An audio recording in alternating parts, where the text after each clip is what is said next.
राम राम प्रिय साथियों और सभी साथियों को मेरा प्यार भरा नमस्कार। साथियों, स्वागत करता हूं आप सभी का आज की क्लास में। और आज की क्लास में हल करने वाले हैं अपने हिंदी साहित्य इतिहास का 8वां गोल्डन मॉडल टेस्ट पेपर। बेहतरीन क्वेश्चन है। तो एक बार पुनः मैं आप सभी साथियों का आज क्लास में स्वागत करता हूं। और प्रिय साथियों, सफलता का एक ही मार्ग है और वह है कठिन से कठिन मेहनत। यानी बाहरी दुनिया को भूल जाओ कुछ दिन के लिए और केवल किताबों में मस्त रहो कुछ दिन के लिए, तो सफलता अपने कदम चूमेगी। और कुछ दिन के लिए अपन बाहरी दुनिया को भूल जाते हैं तो बची हुई लाइफ में बाहरी दुनिया हमें याद करेगी। तो कड़ी से कड़ी मेहनत कीजिएगा। जो जितनी ज़्यादा मेहनत करेगा उसको सफलता उतनी ही जल्दी मिलेगी। अब निर्भर ये करता है कि आप कितनी मेहनत करते हो। बोलने में सभी बोलते हैं कि मैं पढ़ता हूँ, लेकिन साथियों, जो जी जान से पढ़ता है वही जीवन में सफल होता है। तो हम शुरू करते हैं आज की इस टेस्ट को। और इस टेस्ट का यानी कि हिंदी साहित्य के इतिहास से, हिंदी साहित्य इतिहास का ये अपना 8वां मॉडल पेपर है साथियों। तो देखिएगा क्या ही 8वें मॉडल पेपर में देखिएगा। ये रहा अपना पहला सीधा सा प्रश्न है, आपको इसका आंसर भी पता होगा, फिर भी देखिएगा। यहाँ लिखा हुआ है, भक्ति काल को हिंदी साहित्य का स्वर्ण युग किसने कहा। देखिएगा यहाँ है गार्सदेतासी है, जॉर्ज ग्रियर्सन है, मिश्र बंधु है और शिव सिंह शेखर है। चारों ने ही साहित्य इतिहास ग्रंथ लिखे हैं। पहली बात तो हमें ये पता है हिंदी साहित्य का जो स्वर्ण युग है वो भक्ति काल ही हिंदी साहित्य के क्या है, स्वर्ण युग है। लेकिन इसे स्वर्ण युग किसने कहा, तो अब आपको पता होगा, ये कहा जॉर्ज ग्रियर्सन ने। किसने कहा साथियों, जॉर्ज ग्रियर्सन ने इसे हिंदी साहित्य का क्या कहा, हिंदी साहित्य का स्वर्ण काल कहा। किसे कहा, भक्ति काल को। जॉर्ज ग्रियर्सन ने, ये भी इतिहास साहित्य इतिहासकार है, ये भी साहित्य इतिहासकार है, ये भी साहित्य, इसने लिखा इस्तेवार द लिटरेचर हिंदुस्तानी। इनके द्वारा लिखा गया हिंदी साहित्य का जो इतिहास है, हिंदी साहित्य का यदि किसी ने पहला इतिहास लिखा तो वे गार्सदेतासी ने लिखा। इसके बाद हिंदी साहित्य का इतिहास यदि किसी ने हिंदी भाषा में लिखा तो वो लिखा शिव सिंह सेंगर ने। ठीक है, ये हिंदी में लिखा गया इनके द्वारा, शिव सिंह हिंदी में लिखा गया हिंदी साहित्य का पहला इतिहास ग्रंथ है। और ये हिंदी में लिखा गया, ये हिंदी साहित्य का पहला इतिहास ग्रंथ है। इनकी जो भाषा थी वो क्या थी, फ्रेंच भाषा थी। जॉर्ज ग्रियर्सन ने लिखा the modern vernacular literature of क्या लिखा, हिंदुस्तान लिखा। मिश्र बंधुओं ने मिश्र बंधु विनोद लिखा। ठीक है, इन सब में यदि कवियों की संख्या की बात करते हैं, सबसे ज्यादा जो कवि है वो किसमें है, मिश्र बंधु विनोद में। लगभग 5000 कवि है साथी। कितने हैं, 5000 लगभग है। 4595 के लगभग इसमें कवि है साथियों। 92-95 के लगभग कवि है किसमें, इसे मिश्र बंधु विनोद में। तो पहला प्रश्न का आंसर क्या होगा, अपना होगा जॉर्ज ग्रियर्सन। अब देखिएगा दूसरा प्रश्न की अपन बात करते हैं। आदिकाल में वीर रस की प्रधानता थी। आदिकाल में वीर रस की प्रधानता थी, तभी तो आचार्य रामचंद्र शुक्ल ने आदिकाल को क्या नाम दिया, वीर गाथा काल नाम दिया। क्या नाम दिया, वीर गाथा काल नाम तो किसने दिया, आचार्य रामचंद्र शुक्ल के। किसको, आदिकाल। तो मुझे आप बताइएगा वीर काल नाम किसने दिया, वीर काल नाम किसने दिया, किसे, हिंदी साहित्य के आदिकाल को वीर काल नाम किसने दिया। तो साथ में देखिएगा आदिकाल में वीर रस की प्रधानता थी, तो वही भक्ति काल में किस रस की प्रधानता थी, श्रृंगार रस की, वात्सल्य रस की, शांत रस की अथवा करुण रस की। तो देखिए साथियों, यहाँ भक्ति काल में है शांत रस की प्रधानता थी। यदि एग्जाम में ऐसा प्रश्न आते हैं तो बिल्कुल यही अपना सही आंसर होगा किसमें। और यदि रीतिकाल में देखें साथियों तो यहाँ है श्रृंगार रस की प्रधानता, किसमें, रीतिकाल में। आदिकाल में वीर रस है तो भक्ति काल में कौन है, शांत रस है। और रीतिकाल में कौन है, श्रृंगार रस है साथियों। और आधुनिक काल में आम व्यक्ति को मध्य नजर रखते हुए कवियों ने अपनी कविता में उनको स्थान दिया। यानी कवियों लेखकों ने जो अपनी लेखनी चलाई है आदिकाल आधुनिक काल में, वो कहां पर चलाई है? वो चलाई साथियों आम व्यक्ति को ध्यान में रखते हुए। तो ध्यान देखिए, यहां पर अपना आंसर होगा सी, अपना सही आंसर होगा।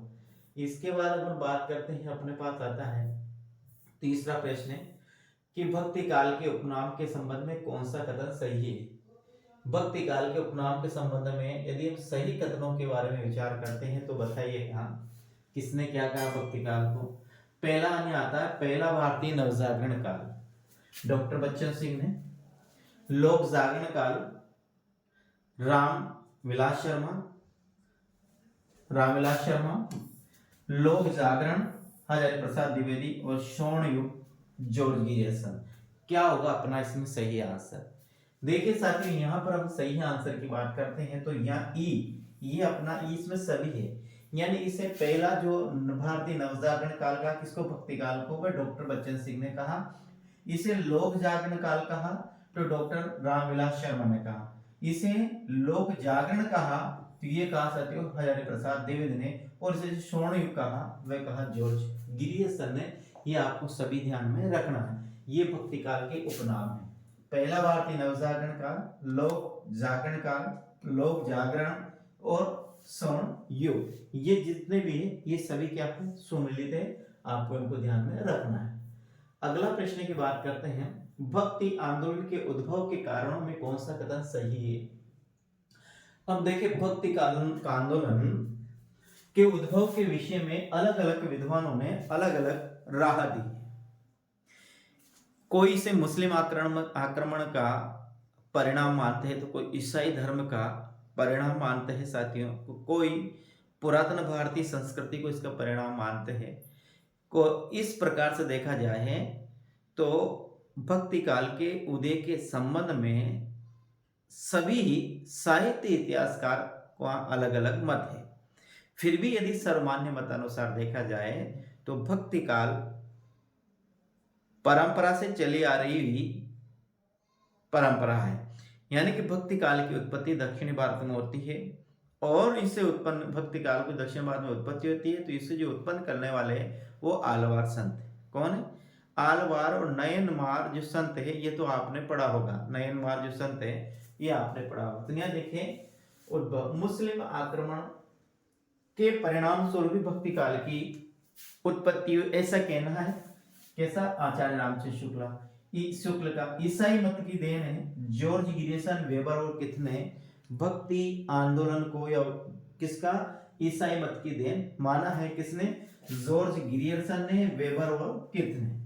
मुस्लिम संस्कृति का परिणाम माना है ताराचंद, हाफिज हुसैन और हुमायूं कबीर। ये सभी सुमिलित है। तो देखिए, मुस्लिम आक्रमण आपको याद रखना है, ये आचार्य रामचंद्र शुक्ल आएगा। इसके बाद ईसाई मत में आपको रखना है जॉर्ज गिरियर्सन, वेबर की आएगा। और मुस्लिम संस्कृति में आपको ध्यान रखना है। किसमें? मुस्लिम संस्कृति में। इसको आपको ऐसे याद रखना है, मुस्लिम संस्कृति में ताराचंद, आबिद और न्याय हा और ते, ऐसे आपको याद रखना है। मुस्लिम संस्कृति में आपको है से तो बनेगा साथियों हुमायूं कबीर, आ से बनेगा हाफिज हुसैन और ते से बनेगा साथियों ताराचंद। इस प्रकार से आपको ये तीनों याद रखना है। बात करते हैं अगले प्रश्न की। इसके पहले साथियों, चैनल पे पहली बार तो चैनल को जरूर सब्सक्राइब कीजिएगा, साथ साथ बेल आइकन दबाकर ऑल पर प्रेस करिएगा ताकि मेरी क्लास आपके पास पहुंच सके। और साथियों, मैं उम्मीद करता हूं कि आज आप मेरी क्लास को बिल्कुल शेयर करेंगे साथियों। ऐसी मैं आपसे बहुत आशा रखता हूँ। वीडियो को लाइक और शेयर करना जरूर मत भूलिएगा। कमेंट के माध्यम से मुझे जरूर बता कर जाइएगा कि आपको क्लास कैसी लगी। चलो आगे हम शुरू करते हैं साथियों।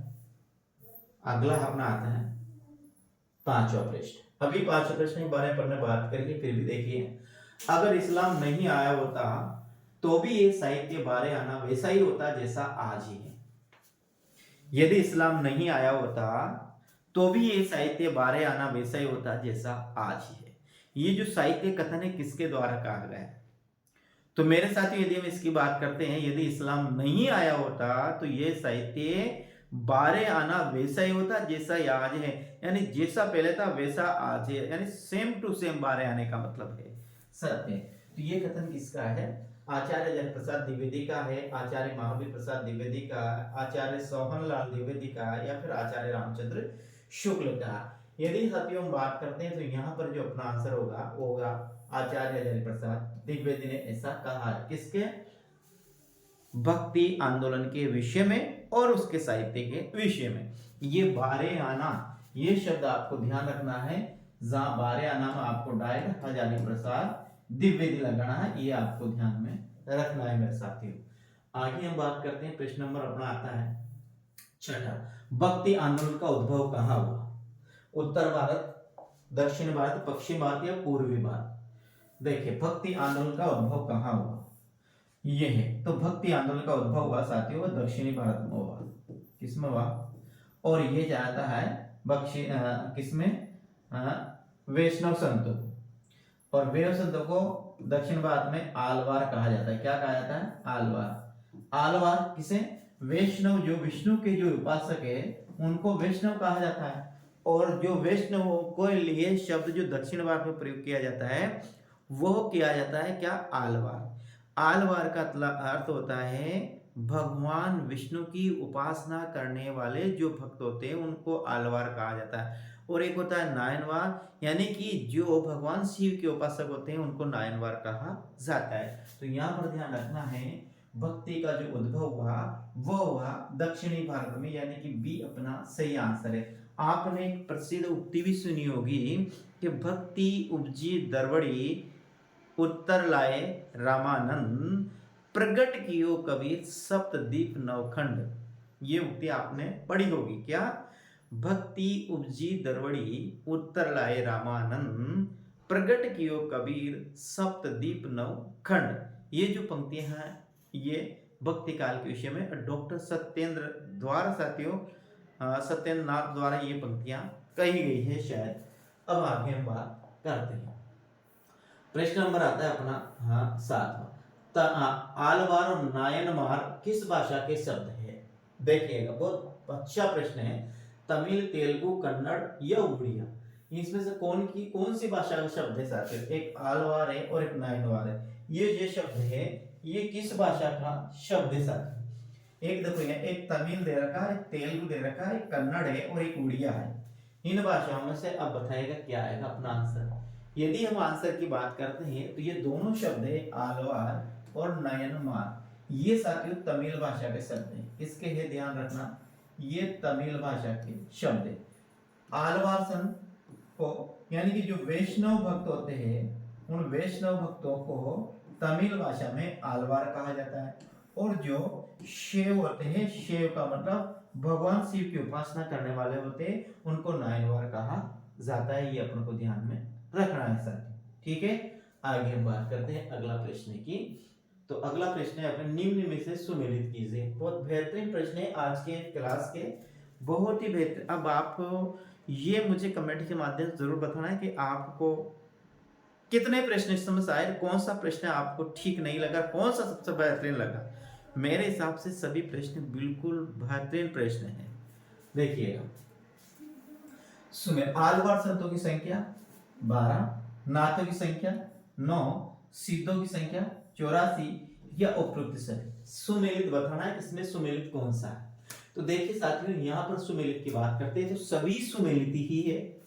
क्या है? सब सुमेलित है यहाँ पर। यानी आलवार संतों की संख्या कितनी मानी जाती है? 12 मानी जाती है। नाथों की संख्या कितनी मानी जाती है?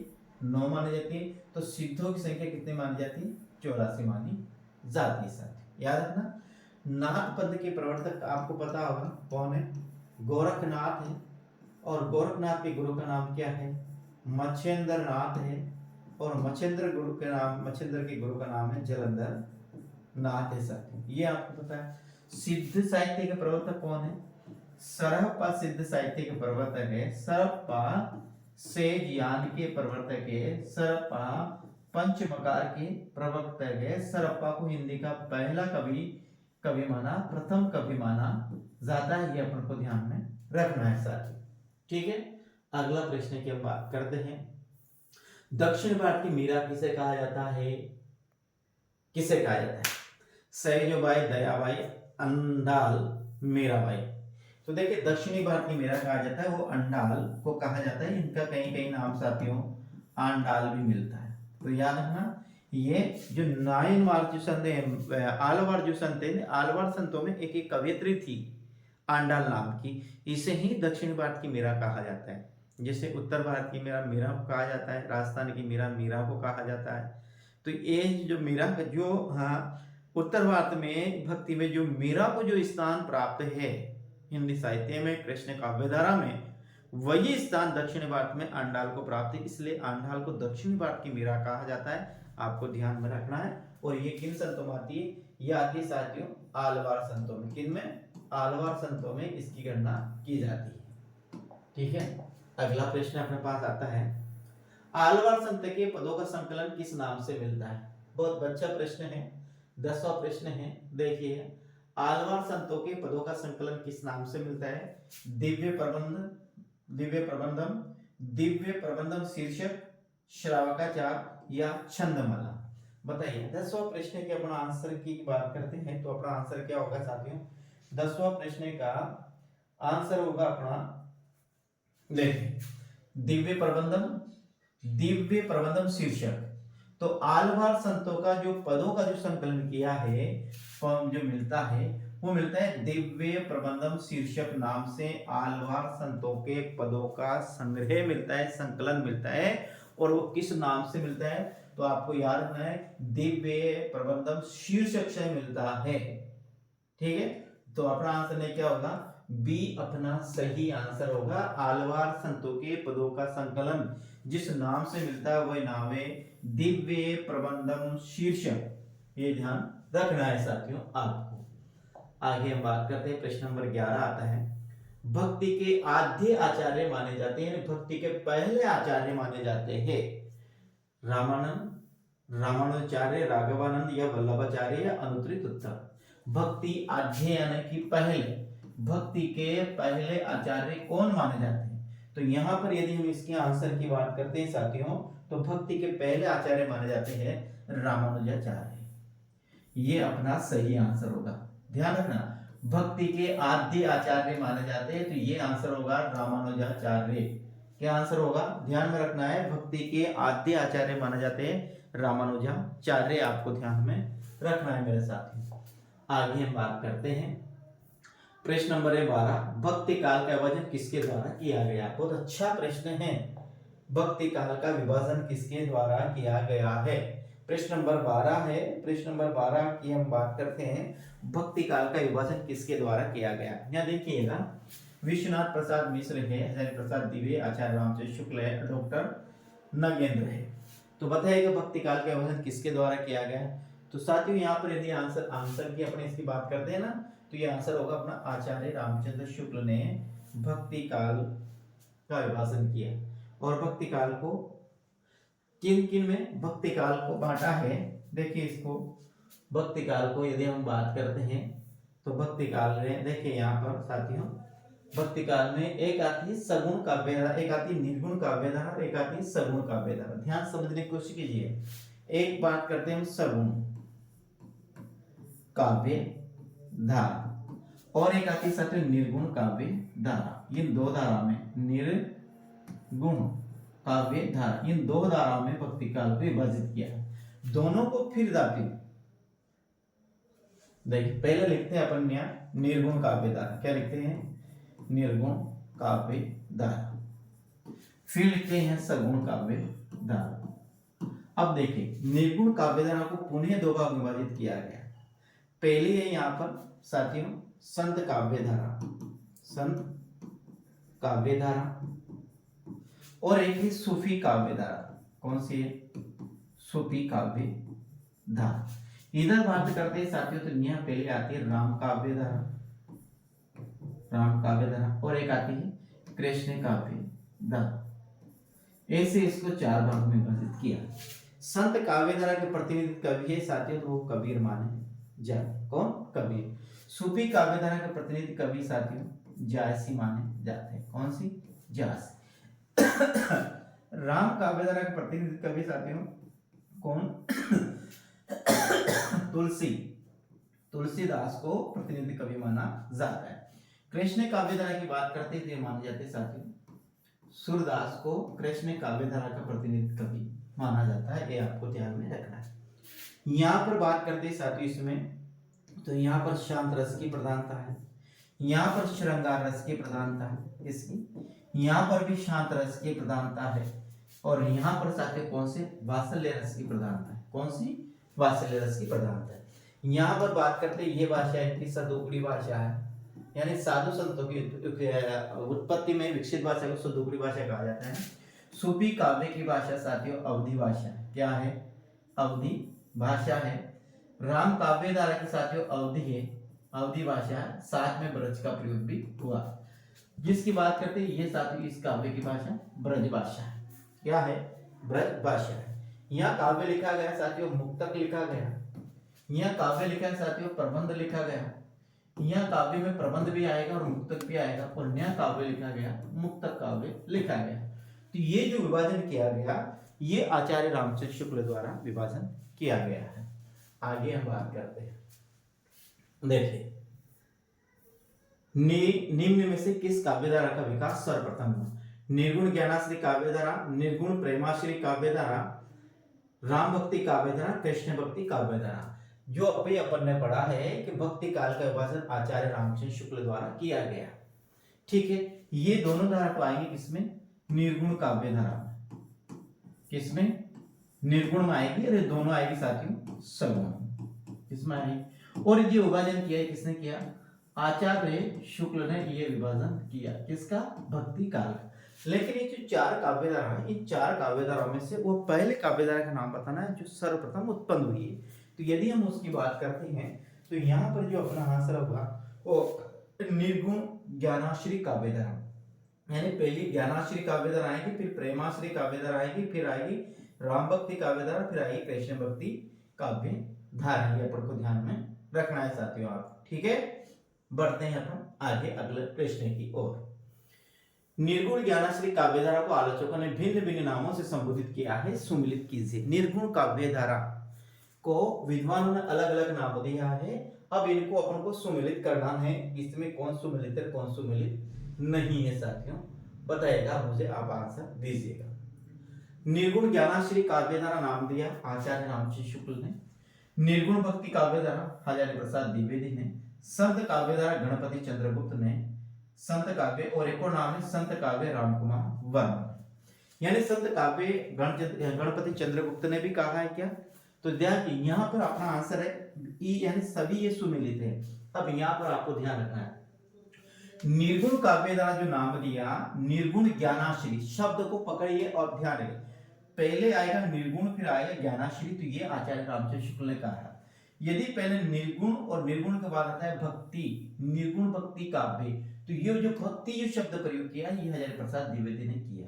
संत काव्यधारा, इस काव्यधारा को संत काव्यधारा गणपति चंद्रगुप्त ने कहा, तो इसे राम कुमार वर्मा ने भी इसे संत काव्य कहा और गणपति चंद्रगुप्त ने भी इसे संत काव्य कहा। ये दोनों चीजें आपको ध्यान में रखनी है। निर्गुण भक्ति काव्य आचार्य प्रसाद द्विवेदी ने कहा, तो निर्गुण ज्ञानाश्री काव्यधारा आचार्य रामचंद्र शुक्ल ने कहा, तो संत काव्यधारा गणपति चंद्रगुप्त ने कहा, तो संत काव्य इसे राम कुमार वर्मा ने भी इसे संत काव्य कहा और गणपति चंद्रगुप्त ने भी इसे संत काव्य कहा। ये दोनों चीजें आपको ध्यान में रखनी है मेरे साथियों। आगे हम बात करते हैं, कबीरदास की रचनाओं का संकलन बीजक नाम से किसने किया? बहुत अच्छा प्रश्न है साथियों। कबीरदास की रचना बीजक नाम से मिलती है, और कबीर पंथ में जो सर्वाधिक प्रमाणिक रचना मिलती है वो बीजक को ही माना जाता है। वैसे कबीर की रचना अलग अलग नाम से और भी मिलती है, अलग ने भी संपादित किया इसको और ने भी लिखा, लेकिन कबीर पंथ में यदि देखा जाए तो बीजक को ही प्रमाणित माना जाता, प्रामाणिक माना जाता है। तो ध्यान रखिएगा, बीजक नाम से जो कबीर की रचनाओं का संकलन किया वो किसने किया? धर्मदास, किलेदास, अग्रदास अथवा मलुकदास। तो देखिए अपन बात करेंगे साथियों, तो कबीर की रचना को जो बीजक नाम से संकलन किया वो धर्मदास ने किया, ये आपको ध्यान में रखना है। किसने किया? धर्मदास ने किया। ठीक है मेरे साथियों। तो अब देखिए बीजक के 3 भाग है, एक है साथियों साखी, एक है शब्द है और एक है रेमेनी। ये 3 भाग है साथियों किसके, बीजक के। साखी, शब्द और रेमेनी 3 भागों में बीजक को विभाजित किया गया है, जिसका संकलन धर्मदास ने किया। और कबीर पंथ में बीजक को ही प्रमाणिक माना जाता है। ये चीजें आपको ध्यान में रखनी है सर। आगे हम बात करते हैं। अगला प्रश्न अपना आता है 16वां, और 16वां प्रश्न, कबीर की भाषा को संध्या भाषा किसने कहा साथियों? आचार्य जयप्रसाद द्विवेदी, आचार्य रामचंद्र शुक्ल, चंद्रधर शर्मा गुलेरी और रामकुमार वर्मा। कबीर की भाषा को संध्या भाषा जो नाम दिया किसने कहा? ध्यान रखिए, कबीर की भाषा को संध्या भाषा नाम दिया किसने किया? तो यहाँ पर अपन को आंसर रखना है, कबीर की भाषा को जो संध्या भाषा जो नाम दिया वो आचार्य प्रसाद द्विवेदी ने दिया। ये आपको ध्यान में रखना है, यानी कि अपना आंसर क्या होगा? ए अपना सही आंसर है। अब देखिए कबीर की भाषा के संबंध में सुमिलित कीजिए। अब कबीर की भाषा को और भी लोगों ने अलग अलग नाम दिए। अब कौन से किसने क्या नाम दिए है वो आप ध्यान से देखिएगा। देखिए यहाँ पहला नाम आता है संध्या भाषा, आचार्य प्रसाद द्विवेदी। प्रारंभिक हिंदी गोविंद त्रिगुणायत। सदुगड़ी है, सादुगड़ी नहीं है, सदुगड़ी है। सदुगड़ी आचार्य रामचंद्र शुक्ल। पंचमेले की खिचड़ी बाबू श्याम सुंदर दास। और संत भाषा डॉक्टर बच्चन सिंह। ये इन लोगों द्वारा कबीर की भाषा को इतने नाम दिए गए हैं, आपको ध्यान में रखना है। कबीर की भाषा को क्या क्या नाम दिए गए? तो संध्या भाषा जो नाम दिया वो आचार्य रामचंद्र आचार्य प्रसाद द्विवेदी ने कहा। इसे प्रारंभिक हिंदी का गोविंद त्रिगुणायत ने कहा। कबीर की भाषा को प्रारंभिक हिंदी कहा है गोविंद त्रिगुणायत ने कबीर की भाषा को प्रारंभिक हिंदी कहा। तो सदुकुड़ी भाषा का आचार्य रामचंद्र शुक्ल ने। सदुकुड़ी ये से आप याद रखना शुक्ल, ये से आपको याद रखना शुक्ल। पंचमेली खिचड़ी बाबू श्याम सुंदर दास। पंचमेली खिचड़ी बाबू श्याम सुंदर दास। संत भाषा डॉक्टर बच्चन सिंह। ये सब चीजें आपको याद रखनी है। कबीर की भाषा के लिए कौन से आलोचक ने कौन सा नाम दिया है, तो ये आपको ऐसे ऐसे आपको याद करना है। संध्या भाषा आचार्य प्रसाद द्विवेदी, प्रारंभिक हिंदी गोविंद त्रिगुणायत, साधुकुड़ी भाषा आचार्य रामचंद्र शुक्ल, पंचमेली खिचड़ी बाबू श्याम सुंदर दास और संत भाषा डॉक्टर बच्चन सिंह। आगे हम बात करेंगे 18वां प्रश्न, हिंदी का प्रथम रहस्यवादी कवि किसे माना जाता है? देखिए यहाँ पर आगा देवसेन है, विद्यापति है, कबीर है और रामानंद है। तो हिंदी का यदि पहला रहस्यवादी कवि की बात करते तो उसका आंसर भी अपना क्या होगा? सी, यानी कबीर को ही हिंदी का पहला रहस्यवादी कवि माना जाता है। कबीर को ही हिंदी का पहला रहस्यवादी कवि माना जाता है, आपको ध्यान में रखना है साथ। ठीक है, आगे हम बात करते हैं। अपना आता है अगला प्रश्न आता है अपने पास 19वां, निम्न को सुमेलित कीजिए। क्या करना है? निम्न को सुमेलित कीजिए। क्या करना है? बीजक किसकी है? धर्मदास की है। तो कबीर पुस्तक कबीर पर किसने लिखी? आचार्य प्रसाद द्विवेदी ने। कबीर ग्रंथावली का संपादन किसने किया? बाबू श्याम सुंदर दास। और कबीर वाणी पारसनाथ तिवारी। पारसनाथ तिवारी है, त्रिपाठी है। पारसनाथ त्रिपाठी या तिवारी दोनों में से एक नाम रखना, मुझे गायब हो गया। तो ध्यान रखिएगा, कबीर की जो पुस्तक है बीजक, जो कबीर ग्रंथ में सर्वाधिक प्रामाणिक जो मानी जाती है वो बीजक को ही माना जाता है। तो बीजक का, कबीर की रचनाओं का बीजक नाम से जो संकलन किया वो धर्मदास ने किया। किसने? धर्मदास ने। लेकिन कबीर की रचना जो कबीर नाम से लिखी, कबीर नाम से कबीर की रचना, कबीर के पदों का जो संकलन किया वो किया आचार्य प्रसाद द्विवेदी ने। यानी कबीर पर कबीर नाम से एक रचना लिखी, वो लिखी आचार्य प्रसाद द्विवेदी ने। तो ये कबीर कृति किसकी है? याद रखना, ये कबीर जो कृति है ये आचार्य प्रसाद द्विवेदी। तो कबीर ग्रंथावली का जो संपादन किया वो बाबू श्याम सुंदर दास ने किया। कबीर ग्रंथावली नाम याद रखना, इसके लिए आएगा बाबू श्याम सुंदर दास। कबीर ग्रंथावली बाबू श्याम सुंदर दास। और कबीर वाणी वो आएगा पारसनाथ तिवारी। तिवारी होगा, त्रिपाठी नहीं होगा। पारसनाथ तिवारी। तो ये आपको ध्यान रखना है। बीजक के लिए धर्मदास आएगा, कबीर के लिए हजारी प्रसाद द्विवेदी आएगा, कबीर ग्रंथावली के लिए बाबू श्याम सुंदर दास आएगा, तो कबीर वाणी के लिए पारसनाथ तिवारी आएगा। एक और ध्यान रखना,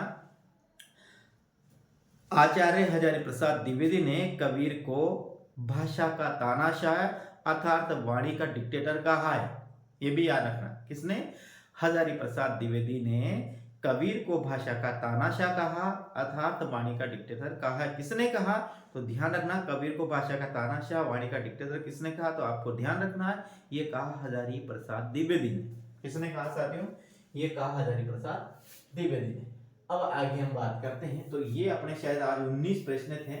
कल फिर अगला टेस्ट में ये आप देखो, आदिकाल का जो है वो 10 टेस्ट में खत्म समाप्त हो गया और ये भक्ति काल चल रहा है। इसमें भी मात्र साथियों 10-12 टेस्टों को भक्ति काल को मैं खत्म करूँ, यानी कि ये जो टेस्ट भी आपने देखे ना, तो मेरा मानना है साथियों कि आपका सेकंड ग्रेड में, फर्स्ट ग्रेड में तो कोई भी प्रश्न गलत नहीं जाएगा। सिंधी साहित्य की बात कर रहा हूं, और से जा सकता है वो बात नहीं, लेकिन ये जो टेस्ट बहुत मैंने जहां से एग्जाम में प्रश्न कहां से पुटअप होते हैं वहां से मैंने इन प्रश्नों को बनाने की कोशिश की, और इन प्रश्न एक ही प्रश्न में मैं आपको 10-10 प्रश्न से ज्यादा इनका मैं आंसर व्याख्यात्मक रूप से बता रहा हूं। तो साथियों उम्मीद करता हूं कि आपको क्लास बेहतरीन लगी होगी। तो हम विदा लेते हैं, कल फिर मिलते हैं अगले क्लास में। एक दिन व्याकरण की क्लास रहेगी, एक दिन रहेगी हिंदी साहित्य की क्लास। ठीक मेरे साथियों, जय हिंद। कल फिर मिलते हैं अगले क्लास में। राम राम।